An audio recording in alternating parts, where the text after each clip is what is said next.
Life has been a very fun journey up until this point, but I guess I don't think we were recording when we were talking about that, but originally from outside of Philly, went to school, high school around there. After high school, made a random decision to dip out of the country and went over to Korea, initially just to study the language after graduating high school before college.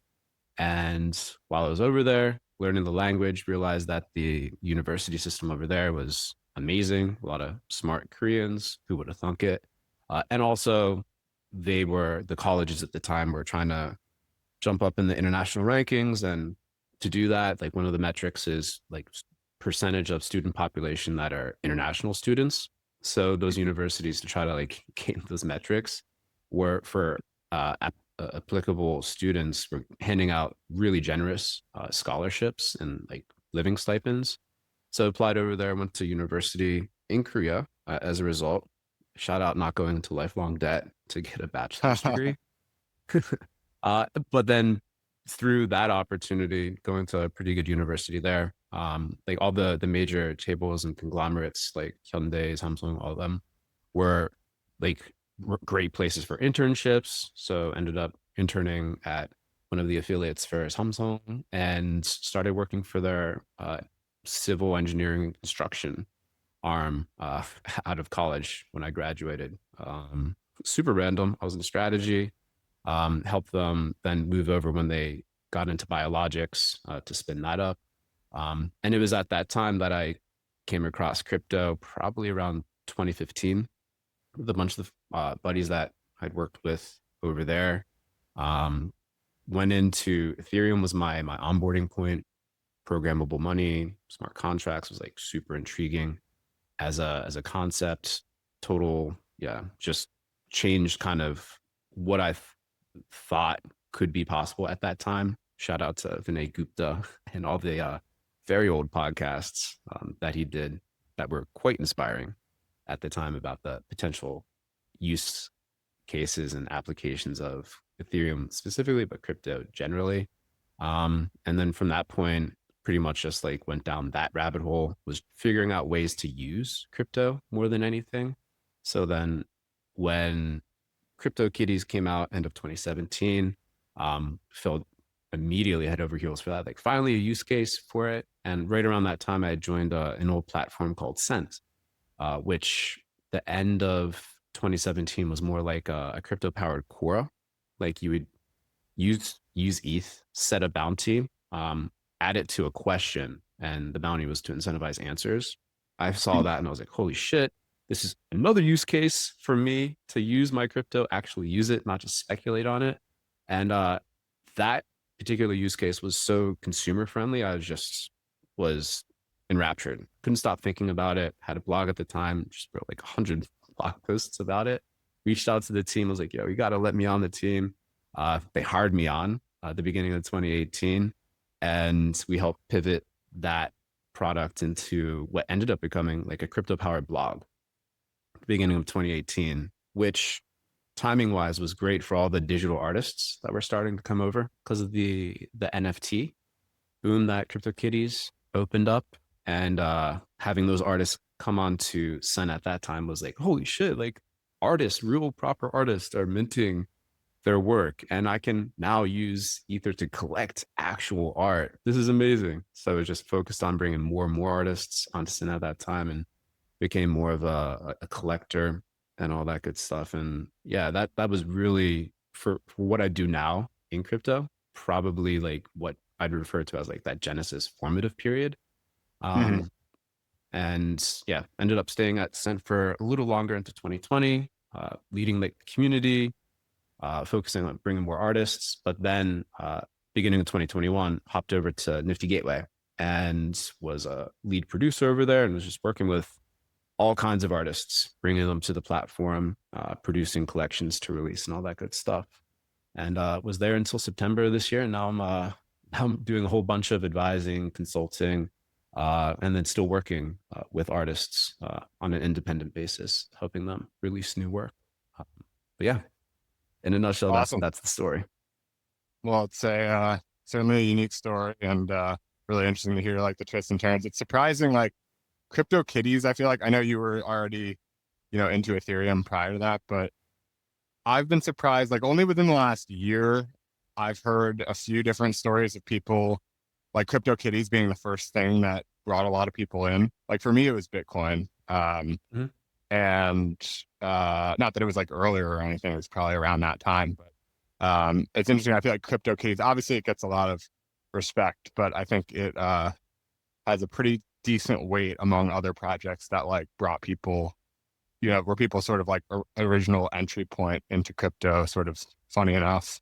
Um, but yeah, anyway, sort of rewinding a little bit, just I'll just, have a few sort of like random questions coming out of your story. But what was it that that made you go to Korea? Like, deciding to sort of like leave the country and go somewhere else on its own is sort of a unique decision. But were there other like candidates in terms of countries you wanted to go, or was the draw specifically to go to Korea? So when I was in middle school, I went to boarding school, and at that time, one of my roommates was Korean, and there's a sizable Korean population at our school. Right. And I was always like, whenever I'd walk by them, like coming back from like evening practice or from the mess hall or whatever, I would hear them talking, and I'm like, that is a proper foreign language. I have no idea what they're saying, and I always Yeah. thought that was like the coolest thing. So from that point, I'd always just been intent on trying to learn and like speak the language. Couldn't like my friends at the time, they're all learning English. They're like, I don't have time to teach you Korean, dude. So when I actually had the opportunity, like to be able to go and learn, I was like, all right, let's do it. No time better than now, getting out of high school before I know what I want to do in the world. So did it. Work landscaping that summer, saved up enough for the tuition and airfare and all that good stuff, and yeah, sent myself abroad. Nice. Yeah. So it was really more of a draw to Korea than a general desire to like go international and choosing Korea from a number of options. And yeah, I'm a huge fan of, yeah, I took a year between my freshman year of college and my second year, trying to like work on a company basically, but most importantly, just like not being in school. And I think anytime around that, like, graduating high school through college time to be able to take a year or just go and do something quite different. Um, it's a nice step off the beaten path earlier than most people like sort of have the opportunity or take the opportunity to do that. And I think it sort of sets you up for, I mean, at least for me, and it sounds like for you, it sort of sets you on a path or a lack thereof to do just generally like more different things and, ask questions about, do I have to do things a certain way that most people seem to be doing them, or can I do things differently? And certainly going to school in Korea is one of those things that would set you off on sort of like a little bit of a different path. And then obviously stumbling into crypto is another one. Um, so Scent was like Yeah. before, was that like a sort of a mirror or, a paragraph now, like sort of thing, but all the way back in 2018 when I mean, you mentioned it had like the Q&A, like the core component, Mhm. but was it also like you mentioned you were doing some blogging? Were you blogging on there or are you blogging elsewhere? Yeah, started originally on Blogspot, but for Scent specifically, yeah, it was like an early version of Mirror, probably, and I'd also consider it like an early version of like what Warpcast and like the Farcaster Hmm. systems emerged and become. At the time, the only other like sort of crypto powered blogging alternative was Steemit, which was, I don't know, let's call it the blue sky of its Right. day. It was it was a place. It wasn't a very particularly welcoming place for folks that Huh. went there at the very beginning. And that was also part of the reason I was like, F this. Like, I want to use crypto, but like this is a terrible situation. Let's make a better context for people getting together and sharing and posting and stuff like that. So yeah, it was yeah, just it's still around today. You search beta.scent.co, you can still see all the old posts. I was Matthew on there. But yeah, it was just like a really easy, simple place to post. It had the ability to add the bounty to blog posts to incentivize that engagement, which I had been like posting into the ether on Blogspot for almost 10 years before I had started using or joined Scent. And literally no one read my shit.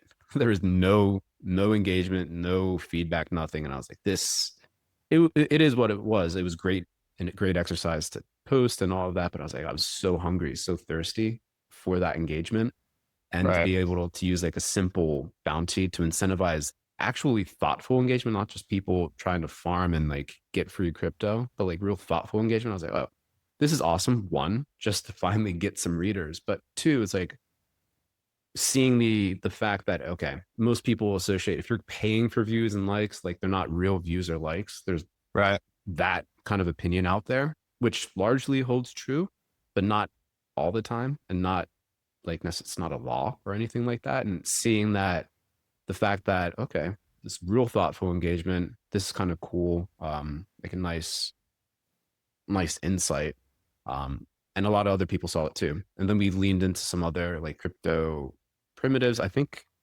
it's really similar to what Hypersub's doing for like follow on subscribers, where early subscribers get like a cut of follow on subscriptions. We had something called seeding, where people, they could tip the original poster, but then any other like earlier seeders or tippers, they would get a cut of the follow on tips, just as like a weird crypto primitive to incentivize tipping and engagement. So we ran a few cool crypto experiments over at Scent And is that all, early that on. was all going on Ethereum mainnet at the time? Yeah, our approach was to avoid the gas fees that mainnet, particularly at that time, was prone to, when even just like it was being moderately used, was Right. to leverage payment channels. So you would deposit into a payment channel, and then folks would be able to gaslessly send and tip and use their crypto for bounties and stuff like that. And then they would just withdraw it to mainnet whenever they wanted to leave or cash out or whatever like that. So that was the like really easy approach, as opposed to spinning up like an L2 or something like that. Yeah. The payment channel was at that time the best option for like really easy, fluid UI. Yeah. And just doing everything like on Ethereum basically isn't an option. It's just, that's what I was wondering because, with tipping and any of these like smaller transaction actions, which obviously we're seeing more prevalently now with, Mm-hmm. Base, other L2s or lower fee blockchains.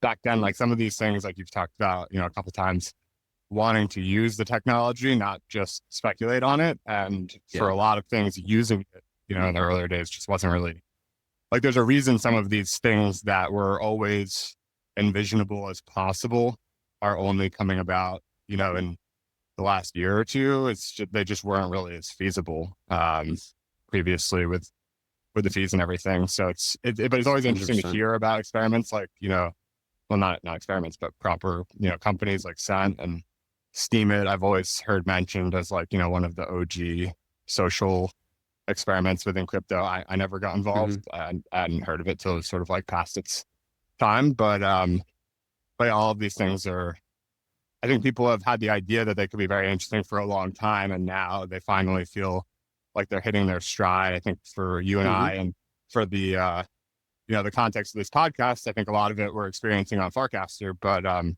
Yep. elsewhere as well, people are doing things and trying things, and it's pretty cool. If you're someone who has been interested in using the technology and not just speculating on the technology, not that there's anything wrong with that. Like I've, owned some crypto for a long time, obviously myself, but I've sort of been dying to like see what's possible with crypto that just wasn't possible or at least practical previously. And it feels like all of that is just sort of coming online almost at once, and starting to work. And Farcaster, not to necessarily plug the sort of the basis of this podcast, but Farcaster to me is like home to be able to get exposure to all of that as it's early and still experimental, and some of it's working and some of it's not, but feels like the place to be. 1,000%. Like that is why I'm on it and keeps me coming back day after day. the fact that there's just such a large population of devs in and around building and tinkering and releasing like early primitive experiments, like, yeah, that's freaking awesome. But it's also that combination plus regular consumer users plus all the other, like the growing list of features and like features that are supportable. It's just so, it's the wild west of awesome experimentation. And there's weird experiments, there's experiments that blow up seemingly overnight. That is just the most, it makes it the most interesting place for me to be on the internet pretty much on the daily. And like the most Yeah. recent example with the Anon arc, where Yeah. I get shout out Woj for trying the half step between a really cool like anonymous posting idea and like provably anonymous, like I guess like trustlessly Right. implementation of it. Like Super Anon was awesome, and seeing what is 33 bits and then Anoncast like in the past week, like really kind of blow up, and people getting excited off of that and having that consumer ZK posting app kind of like really jump into the spotlight for a second on the Purple app has been really, really awesome to see and think through and be a part of. But yeah, co-signing everything you just said. Yeah, it might be. It's always, interesting when these new things flare up, like Anon being the latest example. I sort of separate things, anything like new within crypto. Not that it has to be necessarily novel, like Anon largely is, but just anything really that comes out. Basically it can be, sort of a dud, and then you don't hear about it, or it can be sort of like this big, has all the attention for the day. And then beyond like one of those two starting points, and obviously it can be somewhere in between, but you just sort of like take those two extremes. Most things are like roughly a dud, and then a few things sort of like pop off. And then after that, like I find that beginning, like that launch reception, isn't necessarily very indicative of the long term. I mean, to be fair, like if it's a dud at launch, it's most likely going to be a dud long term. Mm-hmm. But if it's a big launch, it's like also still most likely going to be like roughly a dud in the long term.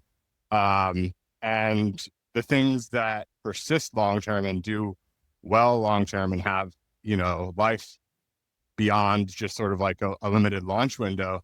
I Mm-hmm. feel like it's not even necessarily, it's like almost not even correlated. Like you can have things that have these quieter launches without much fanfare, and then over time develop into these, huge projects. I mean, Farcaster, even, not to say it was like under the radar, obviously it was like prominent founders and team and raised money and everything, but they grew, the user base quite slowly. Like I think in the beginning it was like individual Zoom calls with new users, and then Mm-hmm. it sort of gradually sort of built it out, but it was, it was invite only, and been a very slow sort of development up until maybe, I don't know, like a year ago when Frames came out that brought a lot of users on and everything Mm-hmm. like that. But it wasn't like you contrast it to, a BitClout or a Friend Tech, which were like, other social crypto experiments. And both those like launched with a huge bang and Mm-hmm. subsequently fell off with like a huge, fall off or drop or whatever you want to call it.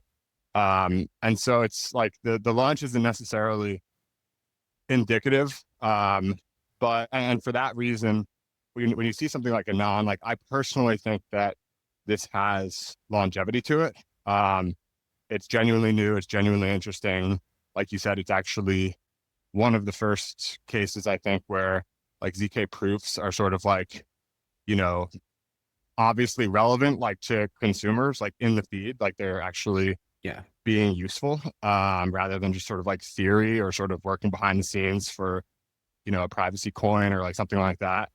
Which Mm-hmm. is also, which is cool, but it's just not as like sort of engageable and like in the feed, so to speak. And so it's interesting, like right now as we're talking, Anon is sort of like it's been going for like the last week roughly, I would say, in this like sort of, I know like I think Super Anon was around before that. I actually wasn't really paying attention when that part of it started, but with Mm-hmm. like Anoncast and everything that's been in the last week or so, and it'll get that initial surge, and then the question is like, how does it persist? But I think that I've always, not always, but having launched my like sort of online identity in a pseudonymous way myself. I mean, my name is Jake, but I don't share my last name. I don't share photos of myself.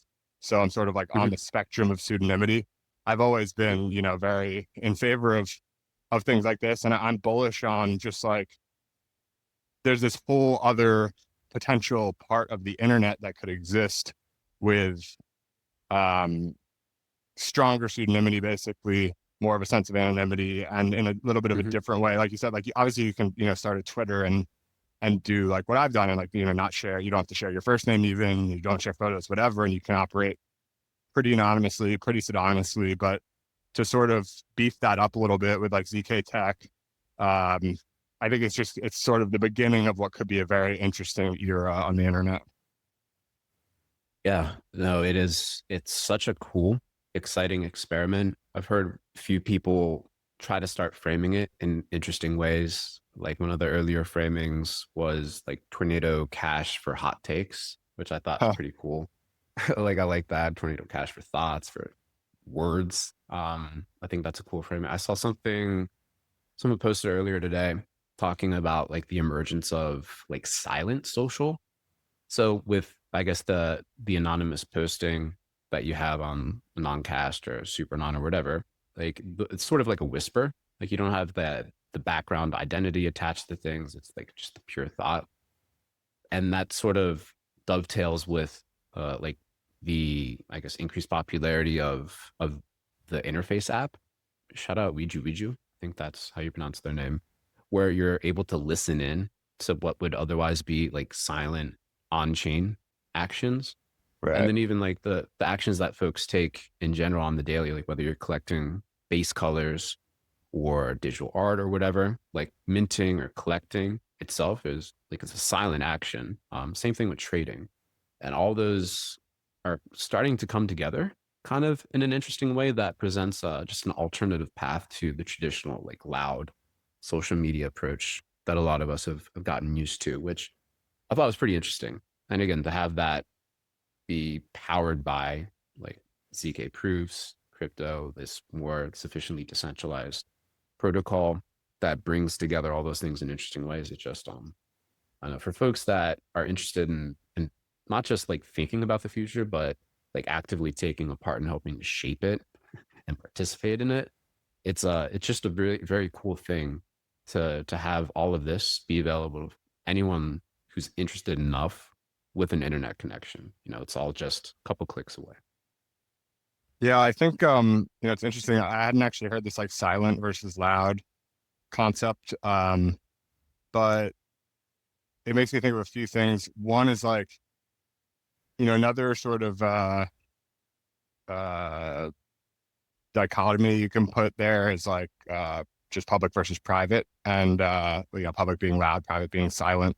And Mhm. you're taking these things that would otherwise be private or silent and making them public or loud in the case of Anon, but somewhat ironically by like making the public thing private in terms of the author.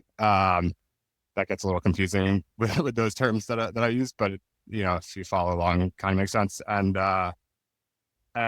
what I think, made me think of actually, um, well, a couple of things. So one of the interesting things about crypto that's sort of counterintuitive, because it tends to be, you know, um, I feel like the people in the industry, like if you took crypto people and non-crypto people, crypto people tend to value privacy, I think, more than the average person, at least in their stated preferences. But ironically, like crypto is like so public, like everything you do, all of your financial Yeah. transactions are publicly available. So it's like this weird thing where it's these, Bitcoin's created by Satoshi, who's anonymous.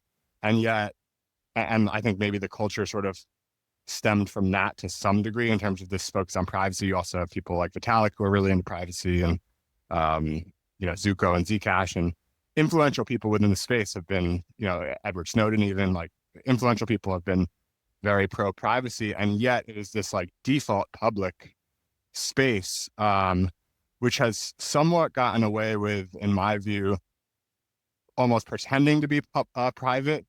Not pretending and like, sort of, I'm not like accusing anyone of doing anything wrong here. It's just sort of accidentally pretended to be private in that, we didn't have like sort of the human readable apps like interface, which you mentioned, which make it extremely easy to see these things, which have always been public, but you have to sort of like, be somewhat technical or dig into various things. Like you have to go to considerable effort to figure these things out, which are available to find out, but not obviously in your face. And now with something like Interface, there's a consumer app, and it's not the only example, obviously. There's consumer apps that bring this public information, into the public eye in a seamless way where you don't have to be technical or go out of your way to find it. And I feel like as this public information becomes more obviously public and more readily available and readable to everyone, people will probably sort of swing back the other way and be like, oh, like I didn't realize, as I was doing all of these, like you said, sort of like silent actions, like, trading meme coins or doing whatever else, minting NFTs, people aren't really thinking about, I think yet, maybe just starting now, but previously people, I don't think were really thinking about like this, everyone can see this at any time. Farcaster is actually, another example, like much different than Twitter, because like it's sort of a double-edged sword, because it's all, it's not like just sort of Twitter essentially controlling everything.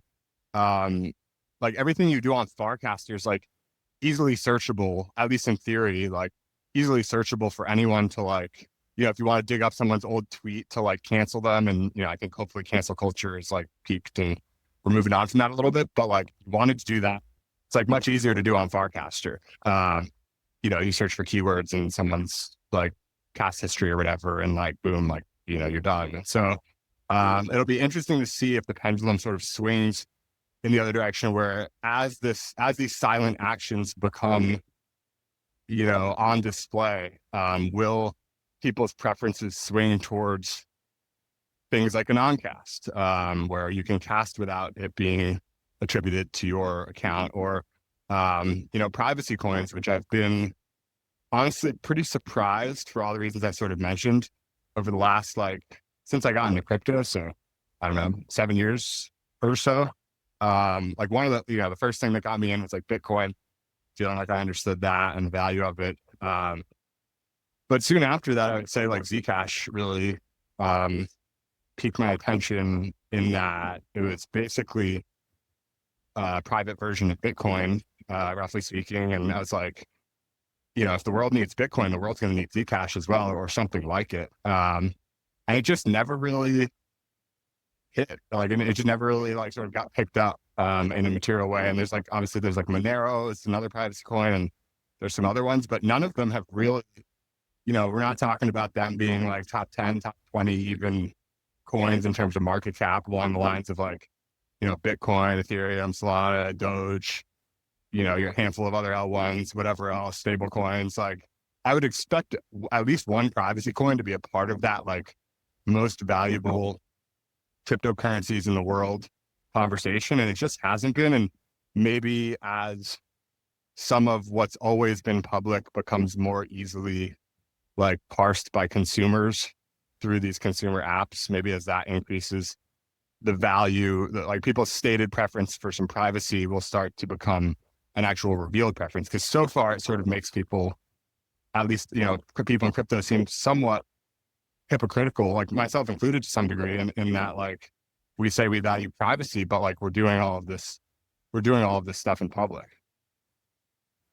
Yeah, I've thought about this a little bit, and I think a lot of people are saying privacy when in actuality they mean control of like what people see, or like who owns what, or what's Mm-hmm. distributed. Like I think it's the control at base, which is what people want more of, as Mm-hmm. opposed to just actual privacy for everything they do. Like, of course, like anonymously posting now is like a really interesting angle, but for the like anonymized financial transactions, like, yeah, for sure, if you're doing something illegal, you want to obfuscate that and disassociate it from like your government like uh name and accounts and stuff like that. But for the most part, like regular people, that doesn't matter. But communicating anonymously, that could for sure end up being something that matters more and could be more interesting to folks. But the control that crypto allows, like the ability to self-custody, is absolutely major. And I think that when people talk about wanting or like the privacy side of crypto, they really mean the control aspect, that crypto really puts all the control, if you want, back into your hands, which I find Right. far more interesting as a use case. Because like, I don't know, real talk, this is probably a controversial opinion, but I really wish the government made it so much easier, like in our context, the American government, to link all of our accounts to like tax authorities to make it easier to pay taxes. Like I want Right. it to be public. I love that fact. Like we should pay lower taxes because all of our transactions are like public from the get-go. So it should be easier in theory to tax and all that good stuff. So I don't know. That's Yeah. my 2 cents. I mean, the tax thing is a whole separate hairy subject, but just paying taxes is it is the process. If it was all public, I mean, people who are, undercutting or whatever would be obviously paying more, but I think a lot of people, in trying to do the right thing and not, do anything bad, which is sort of obviously the thing that you want to avoid, you end up overpaying, to your point. And so having something that's automated could be good. I think, to your point, that is probably somewhat controversial and that a lot of people wouldn't like that, but it seems like at the very least we need something a lot easier. I don't want to go down that rabbit hole because frankly, it's just like not, we don't need to be talking about taxes too much, but it's just like, it's just, there's a few things that feel like they're a part of this sort of like legacy system of the way that the world works that are just so ridiculously complicated that should not be. And the big two, in my view, are like taxes and maybe there's others, but taxes and health insurance is also insanely complicated and expensive and a hassle and like two of my least favorite things, basically. But you got to do basically they both cost money and time. Like usually you want things that, you're willing to do something that costs time if it makes money, or you're willing to spend money on something that can save you time. And both of those things can take considerable effort and time. And the outcome is that you pay money. And it's just like, both not fun things. But the other thing I was going to say is, what was it? You're talking about control. So you mentioned like, the privacy or the control is sort of like useful in the financial transaction side of things if you're doing, illegal things for obvious reasons. But I do want to like sort of double click on that because I think it does go far beyond that. Like obviously what people are doing in terms of crypto now is a lot of like, buying and I mean, as of, the last few months or whatever, it's a lot of like buying and selling meme coins or, more established coins or whatever else, mostly just sort of like fun, speculative stuff. But can you still hear me? Yeah. Just got a call to check more, but so mostly what people are doing is it's sort of like inconsequential. Roughly, it's like not that bad to have it be like fully exposed. But if you think about the amount of information that like, I don't know what credit card you use, but like, let's say Visa has on you, and in turn, like the government could have on you if they were to, get that information from Visa, which they can do. There's like a scary amount of information. Like they know where you go to breakfast and get your coffee, and like they can basically just track you at all times through what you're spending money on. But as a result of that, where you are, what you like they can kind of know everything about you between your physical spending and your digital spending. And so that's the sort of thing that I think people will want to guard, not because it's obviously like illegal, but because you're giving potentially, like right now, I'm not buying lunch in crypto. I'm not doing my Amazon orders in crypto. The stuff that I'm doing in crypto is mostly not as consequential in terms of like something that I want to keep private. But if and when, and there's an argument to be made that you will never pay for coffee in crypto.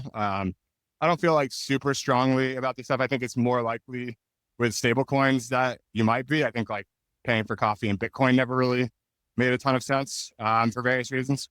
But like I think crypto is good for really small transactions and really and really large transactions and purely digital transactions. For the middle stuff that's physical, I don't know if it makes as much sense. But again, why not use USDC instead of Apple Pay? There's no good reason not to. So like it could very well turn crypto. And if that does happen, you will basically be allowing anyone to have the amount of potential insight on you and surveillance. You could, it's more of a negative word, but like the ability to surveil at the level that like a Visa or a government might currently, which I don't think anyone wants. And so that's where like I think this privacy sort of at least of financial transactions comes into play. And then beyond financial transactions, if you think about the Farcaster example from earlier, sure, like obviously I don't want people knowing like my every location based on where I spend money. And I mentioned also like you could sort of garner a person's interests from the things that they're spending money on, and then maybe take advantage of them, so to speak, on like advertising and stuff like that more so. And then so that's where like sort of Farcaster comes in. It's like, okay, if I can like very quickly apply AI to the history of someone's content that they've shared because it's all on chain, then what does that mean? Like I probably I might not want that out there necessarily either, but it's like, what's the alternative to that? I'm not sure. That's like, you could roughly do that with Twitter already. So it's like, I'm not sure how to protect against that necessarily, but it's just an interesting question. I feel that privacy is going to become more and more relevant, and people who don't care yet will start to care. But I also think people have probably been saying that for a long time, and it hasn't really necessarily come to fruition yet. So it's hard to foresee, but it's definitely an interesting problem. And yeah, we'll kind of have to just see it play out, I guess. Yeah, I still think it comes back to the control aspect though, because like the examples of like whatever credit card company seeing all your transaction history and like they having that black box, and like even over and above you as an individual, they probably have way more insight to what you're doing just because they have everything like indexed, organized, whatever in their databases. Right. Or like the healthcare sector, wherever the files resides, like that's where that is, as opposed to an individual making a conscious choice to like, okay, let's transact public, like be thoughtful and put that out there publicly. And then maybe someone develops service that is really useful to me or benefits me more than like a private company that has this information that's selling it or using Right. it to target me or whatever. That's where I feel like the individual control and like the thoughtful control plays a bigger role than just hiding information outright. So you can make a decision to control what you make public or not. And that's where I Right. see like a more interesting future emerging with this, and not necessarily it being so black and white as before, but definitely way more of a spectrum of potential benefits to me. Again, as long as the individual is like thoughtful about what they're sharing, what they're posting, what they're buying, because of that like intrinsically like public nature for the most part for what we do, especially digitally with that footprint. Yeah, that's a good point. I mean, I've had framed it as like you got sort of these like almost predatory advertisers like selling you stuff that you don't like want to buy, but will buy like based on your history or whatever. But then on the flip side of that coin, to your point, it's like if you can control what you're putting out there, or even if you can't, it does enable like amazing personalized recommendations, not only of like, products you might want to buy, but for example, like people you might want to, or, I think the whole Mm-hmm. dating apps situation seems, I'd be surprised if that persists as like the main way people meet each other, at least in their current form. But you could Mm-hmm. imagine a future version where like you just see someone's, what they've done on the internet in terms of like what they posted, and you can get like very Or like, something closer to like how Netflix recommends you a new show based on what you've watched, rather than just yeah, like, here's the people in your area, swipe left, swipe right. yeah, no, like, I thought about it a lot when it comes to especially collecting digital art.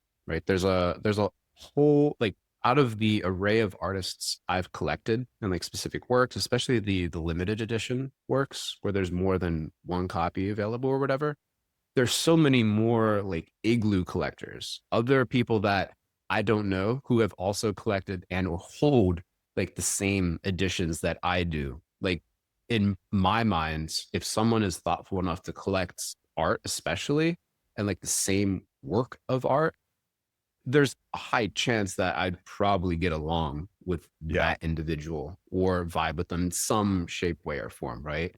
So leveraging like those very public data points thoughtfully to try to bring people together socially. Yeah, 100% agree with you. Like there's way more ways to skin a cat than just trying to get people together to fuck or Huh. whatever the end goal Yeah. of the digital apps are. So I see like a really interesting potential future there. But we'll see what actually ends up manifesting. There was an app, I forget what it was called, but I feel like I might be making this up, but I'm pretty sure there was an app at some point that I saw like maybe within the last year, like closer to a year ago, that took your geographic location. And I mean, we're talking about all this privacy stuff with your permission, took your geographic location and sort of, drew a circle around it or whatever and found people, within your rough proximity that held similar, you connect your wallet as well. And found people like sort of near you geographically who, held similar NFTs, I think it was, to you, more, it might have also just been like, fungible tokens as well, but just basically people with things in their wallet, to your point, like made it so that you might sort of be more inclined to, or more likely to get along. And that's super cool. I think we will see stuff like that. I forget the name of this particular one or what it was, and I don't know how it's doing, but I think that I agree that stuff is super interesting. Another sort of, if you'll indulge this bit of a segue, I think one of the areas in which I've actually sought to live more publicly is in, audio conversation, like we're having now. And so, like Mm-hmm. when I started my podcast, my other podcast, at a certain point, like this was like I started it during COVID. Was living like a pretty like wasn't really leaving the house much and pretty antisocial, other than the podcasts and well, I mean other stuff too, but like the podcast was like a large percentage, I guess, of having conversations with new people who I didn't already know. And as I was doing that, I was like, I'm sort of these conversations are intended to be public, but I'm sort of like, after I'll record a podcast and then I go and I go for a walk and call a friend and we have a really interesting conversation. And I'm like, you know, why shouldn't that be public? Like we didn't talk about anything, um, super sensitive. Um, and that was like really interesting. Like maybe we're talking about, I'm talking with my buddy, who's like really into real estate and we're just like talking about that. And I'm like, some people like, I don't know who, but out of the 8 billion people in the world, like some people would be interested in hearing that conversation and to gain value from that conversation. And it doesn't hurt me and it doesn't hurt my friend. There's no loss. And there's only sort of the upside of having people out there gain value from it and potentially like sort of, building a following over time in the same way that you do with a podcast. And so at a time, I remember thinking, maybe I should just go default public with all of my phone conversations. And I never really did that.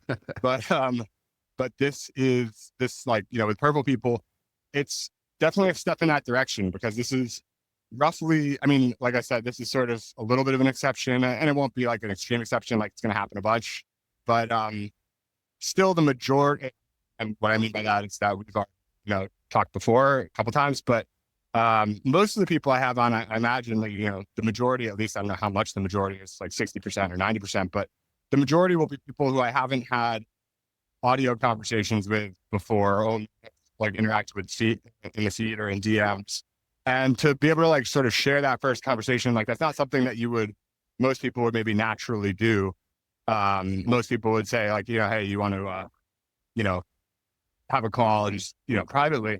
And I'm just sort of defaulting to like, I would love to have a conversation, but let's do it, publicly on this podcast. And I'm doing the same thing that I would otherwise do. I'm going for a walk and having an enjoyable call. We're talking about stuff that if this was off the record, I'd be interested in talking about anyway, and just sharing it. And I think that's I just think podcasting is so interesting. I still think podcasting is so early. I mean, we've talked about this a little bit, that it might be so early that it won't even be called podcasting. It's already sufficiently departed from truly being podcasting, and that a lot of them are now videos, some with more interesting visual content than others. You have everything on the spectrum from like Joe Rogan sitting across from a guy in a studio to, I consider, like Jerry Seinfeld's Comedians in Cars Getting Coffee. I forget if we talked about this before, but like I would call that a podcast. It's like a very interesting conversation and funny. And granted, it's like somewhat edited in that there's like a lot of cutting between scenes and whatnot, but it roughly holds together as a conversation. And the visual is so much more interesting to me because you have, Seinfeld and another comedian or whatever who are like, walking the streets of LA and going to get coffee at a cafe and all this, it's just much more interesting than seeing two guys sit across from each other for 2 hours or whatever, in my opinion, as like someone who mostly listens to podcasts audio only. So anyway, there's a lot of meat there, but the purpose of the segue was actually to ask you what the story is around podcasting in parallel to everything you mentioned earlier. You've got a couple of different programs, and would love to hear sort of how those came about, and we can talk about podcasting just more generally as well. Yeah, I want to dig into what you're talking about too, because it's sort of like this trend towards open sourcing a lot of things in life that maybe previously, especially before like certain technical developments, would have been like super private, like with the podcast front, like these conversations. And a few decades prior, these would all be private conversations that maybe we could like write an article for that could get syndicated in some like newspaper or magazine or something like months or years after the fact. But with tech now, we can just selectively open source these conversations that other people may find helpful. Yeah. I think you see the same trend for like arguably what Vivek and Elon, for example, are going to be doing with Doge, the government efficiency initiative, where it looks like, and it seems like they're setting it up such that the actions, their thoughts are broadcast. It's open source for the people to see and interpret and, give a vote of confidence or critique or whatever. And it's that trend towards open sourcing previously, like what would have been private actions, I think is really fascinating, because you start to see just a whole lot of your ability to quickly iterate and refine, improve, cut things is just exponentially increased, which is amazing. And I think there's great value for individual participants who are open sourcing parts of their life, as well as people that are on the periphery watching actively and like thinking through things, right? And in terms of like my own personal, like the podcast that I do with Rizzle each week, that's really just to kind of like, it's a great excuse to sync with a buddy whom like is on the other side of the US, to be able to talk shit and just like get another check on what's going on in the space, gut check things, laugh, have fun, but in a way, and talking about it and thinking through new developments that other people may find potentially helpful, or stimulate counter views that then help refine and inform like my view. Like at root, that's what the podcast is now. It started out, I think you had talked about this, like your walk-in talks back in the day, where it was like a soliloquy, like you're just Right. like talking to yourself. Like that's how the podcast actually started. I kicked it off, I think, was it June or July of 2019? Just like it was like a thought of the day, just kind of like talking about that real quick in like 5-minute quick doses. And With then Rizzle or just on your own? no, just on my own. Like, I just kicked Yeah. it off on my lonesome, put it out there to see if people vibed with it or not. Got a couple people listening to it. This is all in Scent days. So like I was like throwing it out there, seeing if it hit or not. Got some good traction. And very immediately, like at that same time, I was also doing a lot of async interviews with fellow Sentians or the users of Scent then. and they weren't recorded. And I was like, oh my God, like these conversations are great. And yeah, like the transcript is good, but a lot of people, it's audio form factor just is much better for conversations because that's how they actually happened. So I was like, okay, well let's take the podcast and start like an interview series. Did that, started interviewed Rizzle like a couple months after that. And then we just vibed so well that we were like, hey, do you want to pivot like my independent podcast into like a two talking head thing and see if we can talk to at that time some of the people that were early building in crypto? And we were like, yeah, let's fucking do it. So we kicked that off by bringing on like Devin Finzer from OpenSea, John Crane and crew from Super Rare, Sid from Triroll, the Were old social these currency thing. Yeah. were these you mentioned sentient is a sweet term, but were these people at this point you had moved on from just people with like early users of Scent and you're just talking to anyone in crypto basically who's building things? Yeah, the early podcast then was anyone that was posting on Scent doing interesting things. So like Austin Griffith, the crack dev who's still present and doing amazing things today now. Like he had an early NFT project that it was like Pogs as NFTs. So I was like, holy shit, got to talk with you about that. Quickly, it became overrun with artists just because artists were flocking to the site. And that's where Yeah. most of the interviews with creators ended up being predominantly with artists. And that was like a spotlight series for Scent, is how I would categorize that. But then on the other hand, with Rizzle, like the interview series with other builders in the ecosystem, a pretty large focus on NFTs, but not specifically, started to take off. And again, it's just like open sourcing some of these really cool conversations that we were able to have with early builders of projects in the space, because everyone's so approximately close together, just a click away, a DM away. And yeah, every one of those conversations, as you know, you get like a bigger name on the show. It makes it that much easier to get other interesting people to talk with. And then you're open sourcing that and you get some listenership and compounds.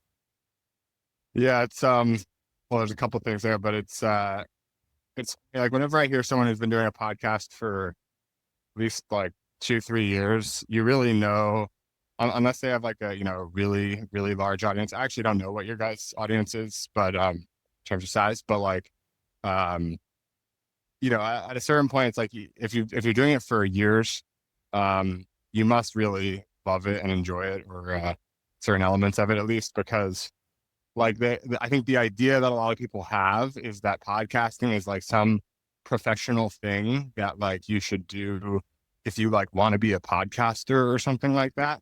And like that's never been, I mean, like technically I'm a podcaster and that I have a podcast, but like I don't like tell people like I'm a podcaster. Like that's not like there are certain people who it's their primary thing and like their only thing. But I think to view podcasting as or again, if you generalize it even more, because I think the name is becoming less and less reflective of just like what it is. If you view like just having conversations and share, or if you want to call them interviews, if they're more style, that's fine too. But like having these audio conversations and sharing them publicly, like it's such a shame, I think, to view that as something that's only available to people if you want to have it be like sort of your main thing or like a career or something like that. Because on the one hand, it's just like so limiting to the number of, basically it's just so limiting to the number of people who can do it, because it's like you're only going to make money from it if you're on like sort of the far end of like the power law of people with the biggest audiences. It's not really monetizable at a lower level audience. But at the same time, like I know I've observed like with my podcast, which doesn't have a tremendous audience, and certainly, this one doesn't either. It's just starting. I do it because it's fun, and because, like I said earlier, it's like, why not share the conversation? If even two people, one person, whatever, gets value from it, it's no harm to me or the other person, then that's like just sort of a net positive thing to share it. And so I think like my suspicion is that there will be something roughly analogous to like, there's blogging and then there's microblogging basically through Twitter, which sort of made writing on the internet a lot more popular. And I sort of hope that it's not the same exact thing with podcasting, because I like medium and long form. And I think it would be a shame to have, you know, just like a very short form audio thing become more popular. That like I think, I mean, it's fine if it becomes popular, but at the cost of the long form stuff, I think would be kind of unfortunate in my view. Um, but yeah, basically when like people are doing these podcasts, like you and I think, where it's like, you know, not the only thing, it's just a thing. Um, I just love to see that, because it's like, it's something where if you go into it, like I know a bunch of people do, like I've talked to people who have this perspective that they view it as something that can become their main thing, or that like they're doing with the intention of becoming their main thing.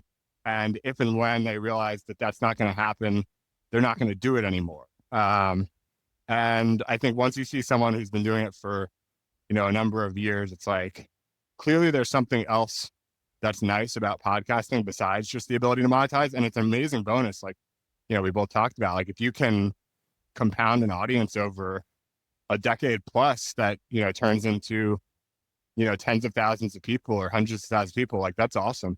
But I know with my podcast, I get somewhere between my main podcast, I get somewhere between like a few hundred, and some of the better episodes, like a few thousand listeners. And to me, I think about that. I'm like, okay, if I release one of these like once a week, and it's an hour, and you know, a few hundred people are listening to each episode, there's more. If you add up all of that time, let's say like 300 people, or yeah, let's say just 300 people listening for an hour every week, like there's only, you know, 24 times 7 hours in a week. And so basically, if you spread it all out, like there's always, if you were to spread everyone listening to the podcast out, like there's always someone listening to my podcast. And that's so cool to me, because like I'm not spending a tremendous amount of time on it.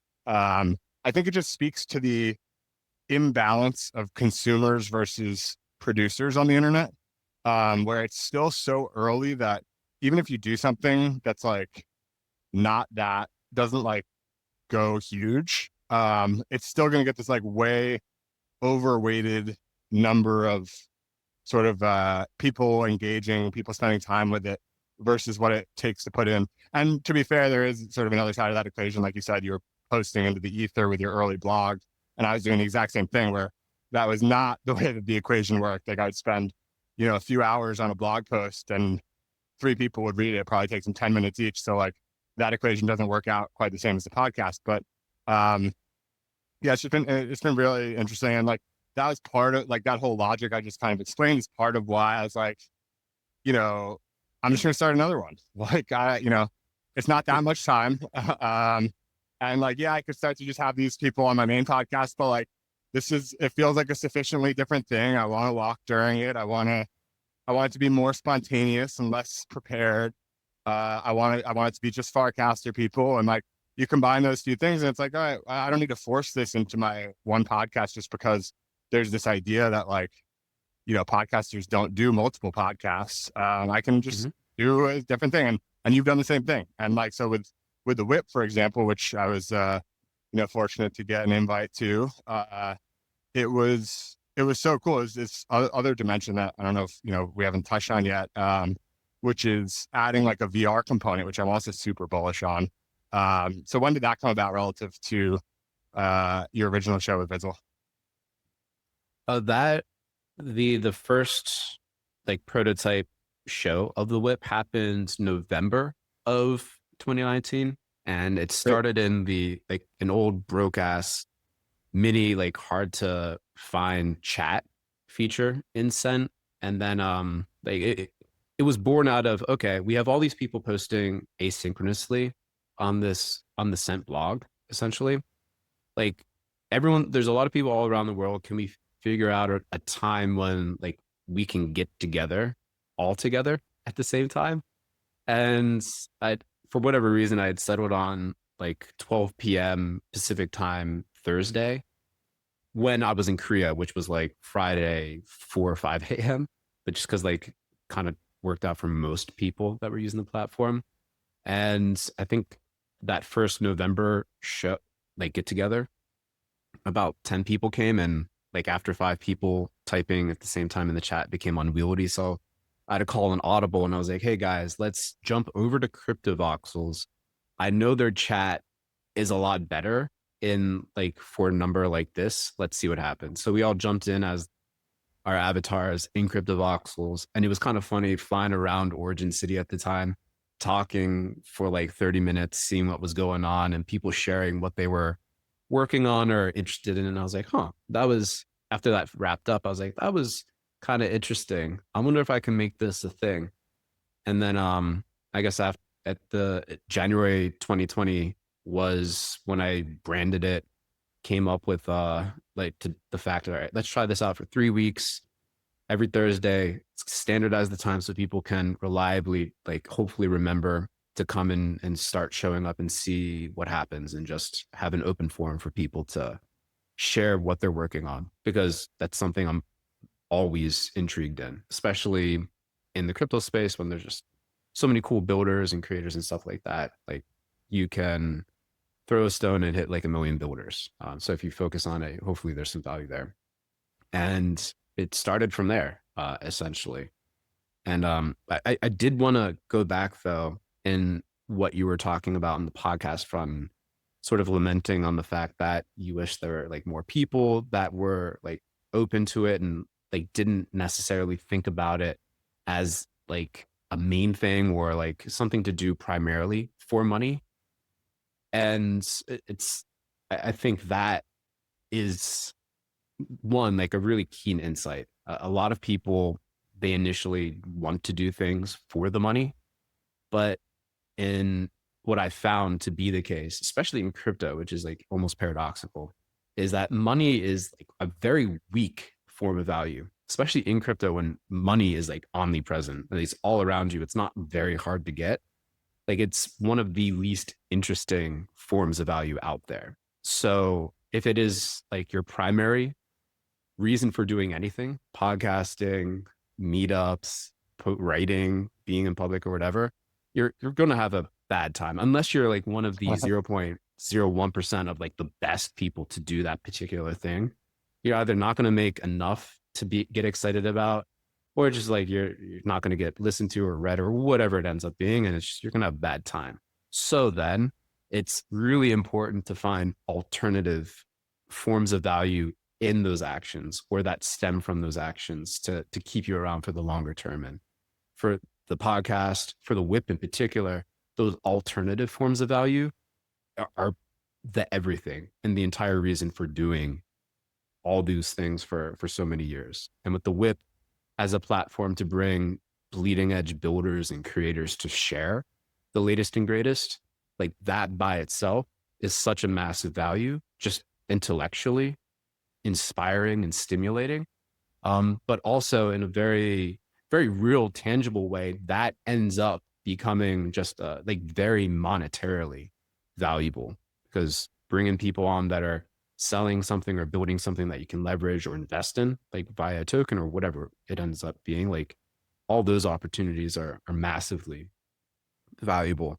And a real concrete example of that would be 2020 episode of a whip around November. We had Snowfro jump on with Jeff Davis, and they were introducing the early like beta version of art blocks, and they had like a beta squiggle mint for folks at the whip at that time before they launched in a few weeks. So a bunch of people were minting beta squiggles, and then anyone who minted there when art blocks actually launched and like the real on-chain mainnet version of squiggles launched, people could redeem and get like their on-chain squiggles.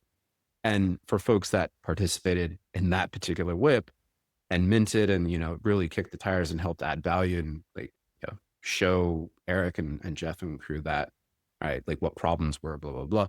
Those squiggles ended up being like an immense monetary reward for participants, for us, like bringing the project on and like having that bird's eye view and being early to it. Like that follow-on value is just absolutely massive.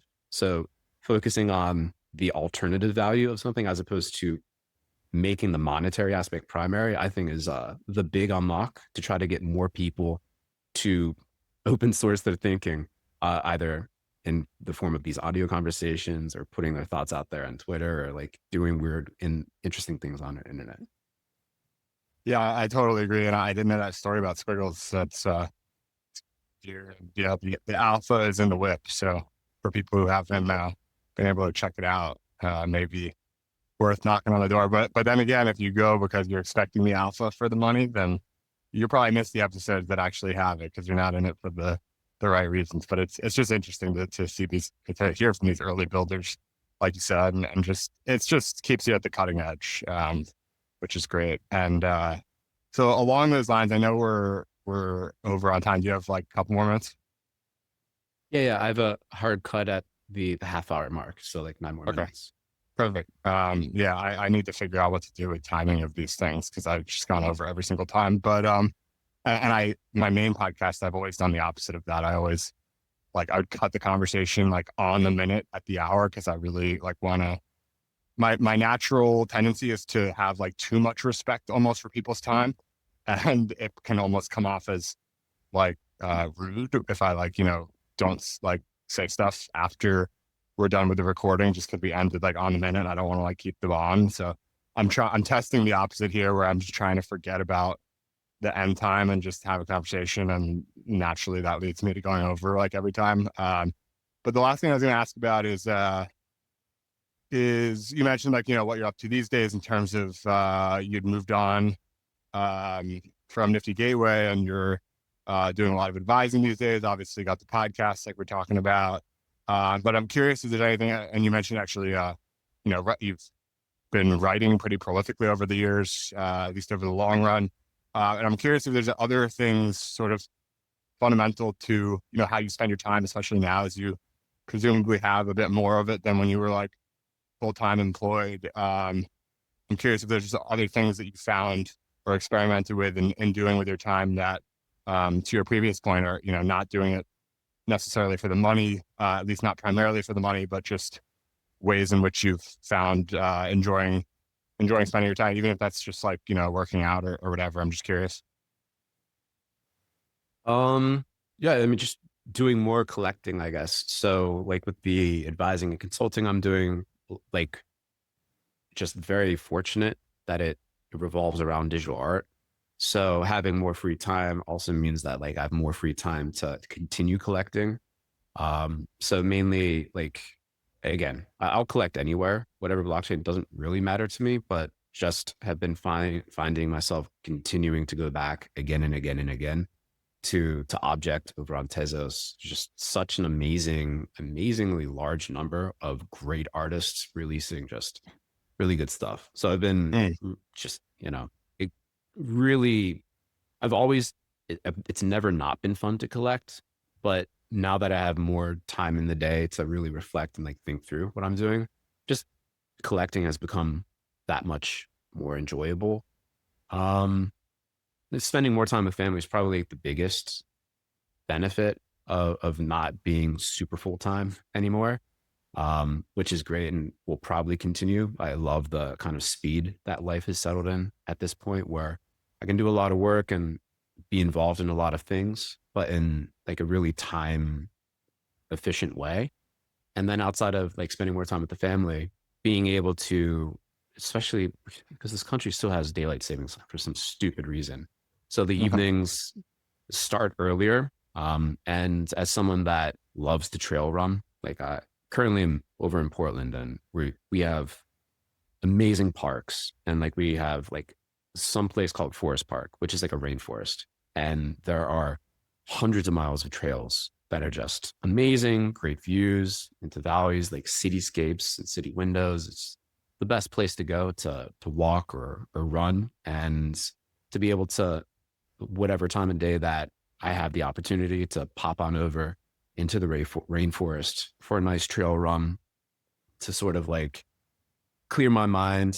Because like when I run, I run naked, as they call it. Like I don't have any electronics on me. I don't listen to music. I'm just there running in the moment, clearing my mind or like interrogating whatever thought ends up popping in my mind during that run. So really enjoying the freedom to do that a little bit more. But yeah, outside of that, you know, typing, sharing things in public, putting up blog posts whenever, and yeah, just enjoying all that stuff. Nice. I respect the naked run, as you call it, or I know people are using term raw dogging a flight for a similar concept with not listening to any audio or anything. You're raw dogging the run. I respect it. It's I've done it, I do it from time to time, but I'm definitely not an every time guy. I like, a podcast. I really don't like listening to music actually when I run. It's too, I don't know. The songs that are so short. I feel like it makes the run, like, I mean, it helps you go faster. I think it's like an Yeah. adrenaline thing or something, but like, I don't need to be like hyped up for my whole run. Like, I'd rather just like chill and like one foot after the other and Mhm. actually go out of my, like, just sort of like focus on something, which is, for me, it's like a podcast, and that's where I do most of my podcast listening. So, um, mostly I'm listening to podcasts, but on occasion I'll go out and leave the headphones at home. I mean, I love also running with someone, which also is like relatively rare, but having a conversation, running at a conversational pace, that's always great. But yeah, on occasion I will leave the headphones at home, go for a run on my own, and just listen to one foot after the other, and be there with whatever's going on around me. And it is highly enjoyable. I just don't have I don't have the patience, or I don't know what's required to sign up for it every time, to like willingly go into it. But every time I do it, I enjoy it. So it's that little like annoying thing, I guess, that's like, well, you could be listening to a podcast during this. That's like that probably makes me not do it more often, but it's a lot of fun. And maybe I'll you sort of inspired me now. I feel like my next run, I'm gonna hit it with I'm gonna raw dog the run, and see how that goes. But anyway, I appreciate all the time that you doing this. I know you got to run, but awesome conversation as usual, and looking Mhm. forward to sharing it on the Purple app. Yeah, thanks for bringing me on. Again, like you said, awesome conversation. It's always a great pleasure to chat with you, man. And looking forward to chatting more in the future too.